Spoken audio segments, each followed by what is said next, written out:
everyone. This is the Crime Cafe, your podcasting source of great crime, suspense, and thriller writing. I'm your host, Debbi Mack. Before I bring on my guest, I'll just remind you that the Crime Cafe has 2 ebooks for sale, the 9-book box set and the short story anthology. You can find the buy links for both on my website, debbimack.com, under the Crime Cafe link. You can also get a free copy of either book if you become a Patreon supporter. You'll get that and much more if you support the podcast on Patreon, along with our eternal gratitude for doing so. But first, let me put in a good word for Blueberry Podcasting. I'm a Blueberry affiliate, but that's not the only reason I'm telling you this. I've been using Blueberry Podcasting as my hosting service for my podcast for years, and it's one of the best decisions I ever made. They give great customer service. You're in complete control of your own podcast. You can run it from your own website, and it just takes a lot of the work out of podcasting for me. I find for that reason that it's a company that I can get behind 100% and say, you should try this. Try Blueberry. It doesn't require a long-term contract, and it's just a great company, period. And it also has free technical support by email, video, and phone.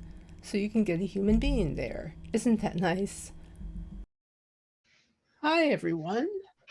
My guest today is an award-winning author, screenwriter, and filmmaker. Originally from Wales, which is a country I have yet to visit but would love to, he now lives in Los Angeles, where his short films have won festival awards, including Best Film and Best Screenplay. He's worked in feature films, documentaries, commercials, and music videos as a writer, producer, and actor. His debut novel is a gritty psychological thriller, and what better than a screenwriter to create such a book? I'm pleased to have with me today as my guest, Gareth Owen. Hi, Gareth. How are you doing today? Great, thank you. Thank you very much for having me.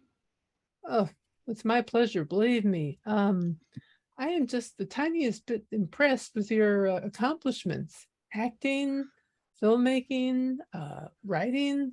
What don't you do? Yeah, I'm definitely more comfortable behind the camera and on the creative side.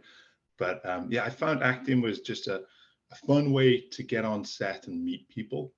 And I think as an actor, you have a lot of downtime.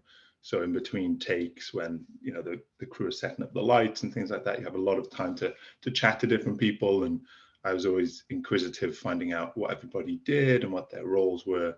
And so building a network, acting was great. But I haven't done much stuff in front of the camera for a while. It's definitely more comfortable behind the camera. I can relate to that, definitely. Yeah, and being on set is a very instructive thing, isn't it? Oh yeah, absolutely. There's so many different people doing so many different roles, and it's very fast paced. And yeah, a great way to learn is to just be there and see what people are doing. Try not to get in anybody's way, but at the same time, ask questions. And yeah, it's a great learning experience. Every time I go on set, I thoroughly enjoy it. That's fantastic. What did you start off doing? Did you start off with photography or acting or writing? Writing, yeah, screenwriting. I'm essentially a big movie buff. Love stories of every kind, but a huge movie buff. Ever since I was a little kid and we first got kind of cable TV, the film channel there's always one film channel, and there's a movie on every night at 8 o'clock, and I would always watch the movie every single night, no matter what it was. And it was great back then because whereas now you have Netflix and all these other different streaming services, you've got a million and one options. Then it was whatever movie was on, and so I watched a wide variety of different things and just absolutely fell in love. And then I got really fascinated with where these stories came from and the structure of screenwriting and scripts, and just sat down and just tried to do it myself. And I've struggled a lot, just figuring out how everything worked, and was self-taught myself when I was younger, and then when I was a little bit older, started taking some classes and learning the real getting the fundamentals down and so forth. But yeah, definitely writing to start with. There's not a huge amount of production in Wales.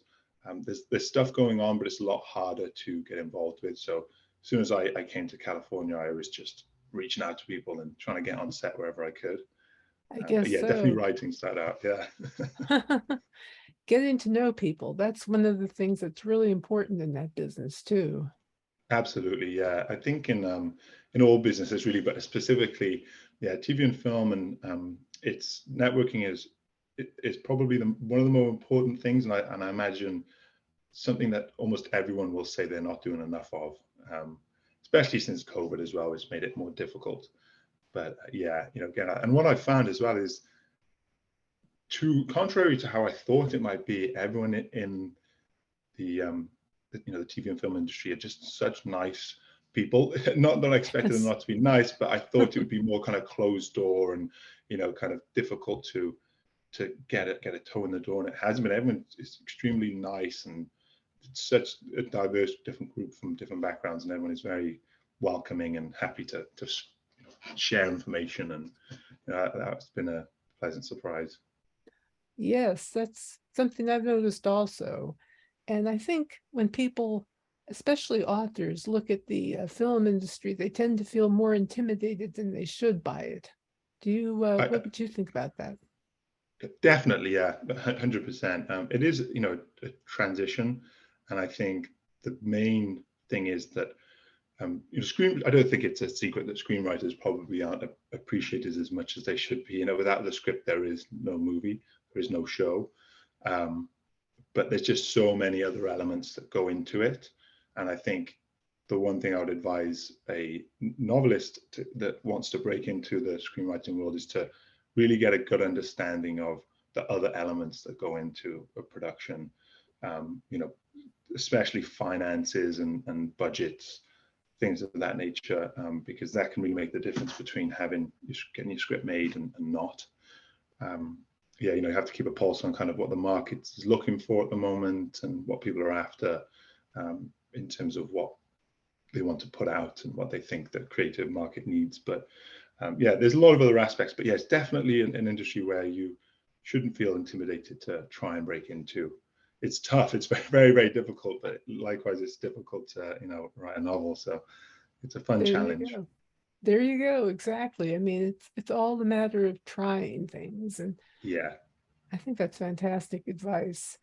Um, at what point did you decide to write a thriller novel?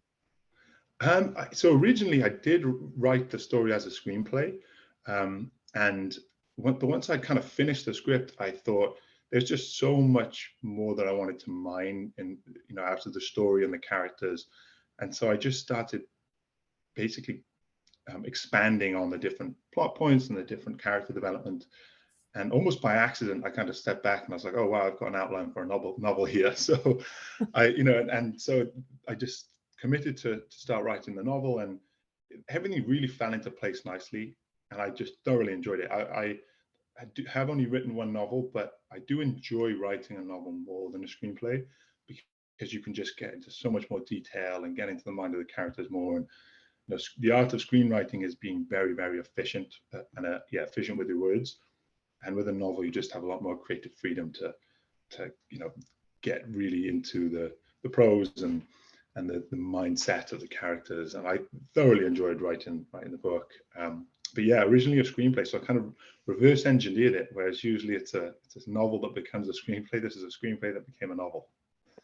Which is something that people should think about. Yeah, Definitely. absolutely. Yeah.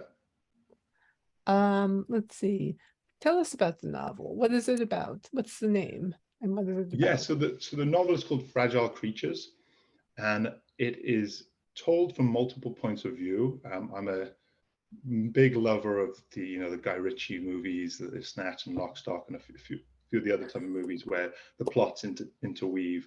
But the main premise is about a hospice nurse named Scarlett, and through one of her patients, she gets thrown into the world of kind of organized crime in the underbelly of Los Angeles. And that was the real inspiration for writing the book. Was I wanted to see how this sort of everyday woman, caring medical professional with a quote unquote normal life, how she handles being thrown into these situations where she's having to deal with these, criminals and murderers, and it was a fascinating kind of journey to go down.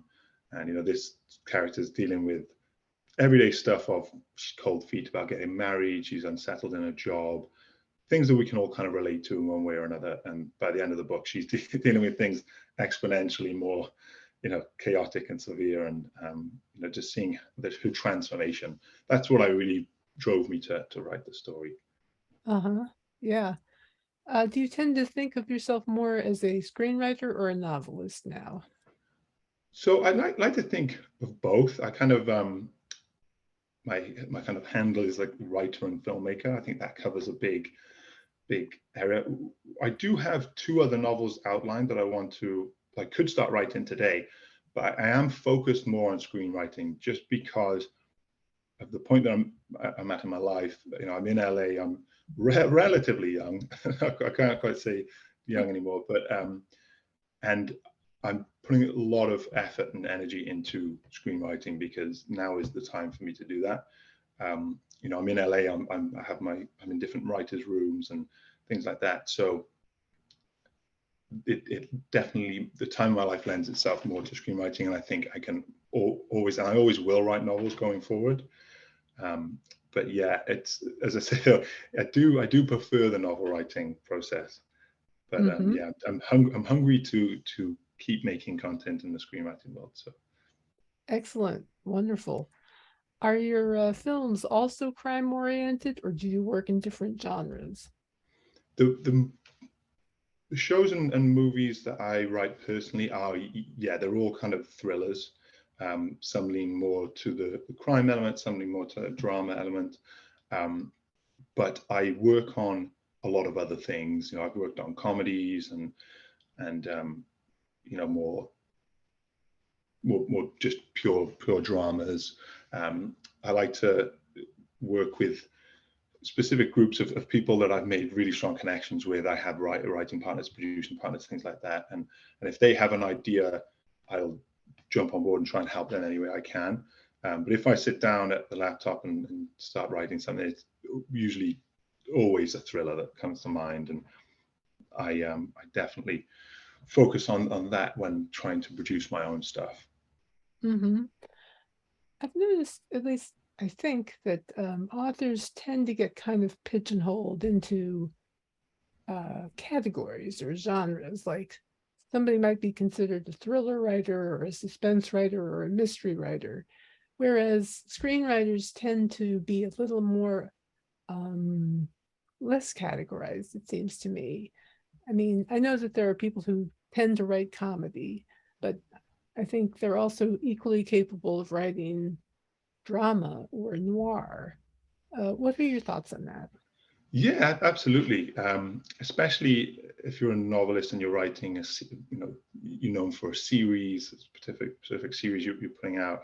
It's kind of harder then to bring out a individual novel of a completely different type and genre. But yeah, in screenwriting, it's almost celebrated in certain ways. I know in writers' rooms for shows, for example, even if you're just writing a comedy show, within that room of 8, 10, 12 people, it's that you want a diverse group of writers in terms of there may be someone who specializes in horror in there, and it might sound silly even though it's a comedy show, but you don't just want comedy writers, you want dramatic writers and maybe a thriller writer and all these different areas to really round out the show and give it that well thought out kind of feel.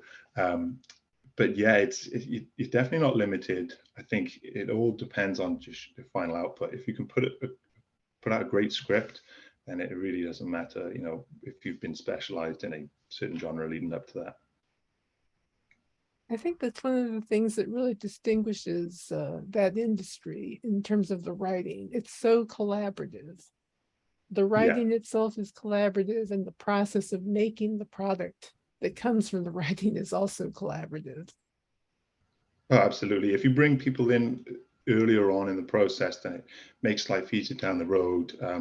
If I'm looking to produce something and I have producers or a director that I'm working with, I'll want them to read the earliest drafts of the script and give an idea of producibility and ways that might be able to increase the chances of being able to raise money to make the movie. And it's definitely more of a business way of looking at things. And I think, collaboration within a team is one of the fundamental ways to make any business work, really. Yes, and you do very have true. to put on your business hat. Yeah, that is the difference. So true. Somebody once Yeah, told me it's like every line you write, you think extra costs. yeah, Like you don't want to add extra costs. yeah. Especially if that line is just, a A couple of people throwaway. talking in a different country that, we don't actually have to, do we really want to fly there to, shoot this one little scene? Yeah, so true. Let's see. What do you like to read? And do you have any authors or screenwriters that you find particularly inspiring? Oh, absolutely. Funny enough, I don't read that much because I am always on the go, but I am a absolute lover of audiobooks. I burn through, 2 or 3 audiobooks a month minimum. So technically I'm reading hundreds of books, but not sitting down. I wish I had the time to sit down and really read them, but audiobooks are fantastic. I've got a big German Shepherd that I walk, many times a day, and I'll be out with my headphones. But my favorite author, Dennis Lehane, it was a big impact on my life. When I first started reading his novels, I realized, oh, wow, I can almost write a novel that is, in the same vein as a screenplay. And I didn't know that was a thing. Richard Price was one of his favorite authors, one of Dennis Lehane favorite authors. And I've gone through his books and similar feeling there. Probably my favorite novel of all time is Galveston by Nick Pizzolatto. It's his one and only novel. He famously went on to write and create the show, which I'm completely spacing on the name of, and I can't believe It it. wouldn't be True The Detective, would it? True Detectives, yeah. I can't believe Oh, it's one of those favorite I shows can't believe ever. I remembered Yeah, that. yeah. So True Detective, and yeah, I wish he wrote more novels because Galveston for me is fantastic. I love Um, True Detective. yeah, it's great. It's in a similar type of vein, in the style of it. But then in terms of screenwriters, there's so many. I really I've learned a lot from Alex Garland, who's a writer of Ex Machina. He has an extremely efficient way of writing, and as I said, that is the key to writing a great screenplay is a compelling story that pulls the reader in, but is also extremely word efficient. If you can get your point across in 10 words, but you're using 20, sometimes that will slow the script down, and that's really not what you want. And he's the master of that, I think. So yeah, many different people I take inspiration from. Reading screenplays is probably the best way to learn. Any screenwriter out there, anyone that wants to get into screenwriting, best you can do. There's lots of websites out there. Go on and download some scripts and just read them, and you'll learn a ton, way more than any class taught me, in all honesty. Absolutely. I agree with you completely. Um, I have to ask this question because you're from Wales. Have you Yeah. ever been to Port Myron? Or is it Port Port Myron. Miriam? I don't know. It sounds familiar, but I honestly can't think off the top of my head. Well, the reason I ask is I'm a huge Prisoner fan, a fan of The Prisoner, the old show The Prisoner that took place in Right. Port Miriam or Port Myron. And I saw this documentary about Patrick McGowan, who made the show, and somebody who was talking about it made it sound outright creepy, like, oh my God, I've got to get out of here. They went there and they said, oh my God, I've got to get out of here. Yeah. Well, there's some really old structures and buildings. I think that the local church just down the road from my house, I think, is something like 1800 years old. There's so much history. You go in there, Yeah, on your own. yeah. I'm sure it's very spooky. Yeah. I went to the UK many years ago and was just struck by the history there. It's Yeah, just a anytime I go to Europe, I'm struck by how old things are. yeah, and I'm a huge history buff. I love, all things. It's just what's fascinating to me is the records that they've kept. just with the old monarchs and some of the kings and queens and the wars and all these different moments in history that detailed records that have been kept are fascinating. And I love getting sinking into those and letting your imagination kind of take you to that era and time period. It's Very fun. cool. What advice would you give to anyone who would like to write for a living? It's tough. So do you mean in terms of novels or screenwriting? Because I think it's kind of very different. I Either, think both. I'll kind of give a quick one on both. I think novel writing, the key is to really figure out if you're looking to do self publish or go through a traditional publishing house. It's very difficult to do either, really. But if you are looking to self publish, I think it's a case of building your brand and really researching what that involves, because it is a full-time job, and you really need to be able to you not only need to be a good writer, but you need to be a good marketer, brand ambassador, and all those other things that go into it. So that's something to really research. And if you would like to go down the traditional publishing route, there's a whole other set of criteria you need to familiarize yourself with. So definitely don't just think of it as being a writer. There's many other aspects to it. And I would say with screenwriting, I hate to say it, and people always say it, and people always ask, is it real? You do have to be in one of the filmmaking cities, and that doesn't have to be in LA.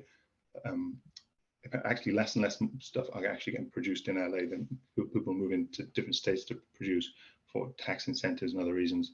But Atlanta's another big one. You just do need to be in that hub, and that's because of the reason we discussed earlier, and that's networking and meeting people and being a face in a room that you can look at people and pitch your idea and stuff. So that's one big element. And and learning the business side of things. If you're just a writer, you're one of many hundreds and thousands of writers with a good script, and there are a lot of good writers out there with a good script. But if you can learn the business element of it and understand how the money works and who you need to have on your side to get a project made, you're just head and shoulders above most of the other people out there who are just sat behind a keyboard writing. Yes. Yes, it's all true. That's absolutely true.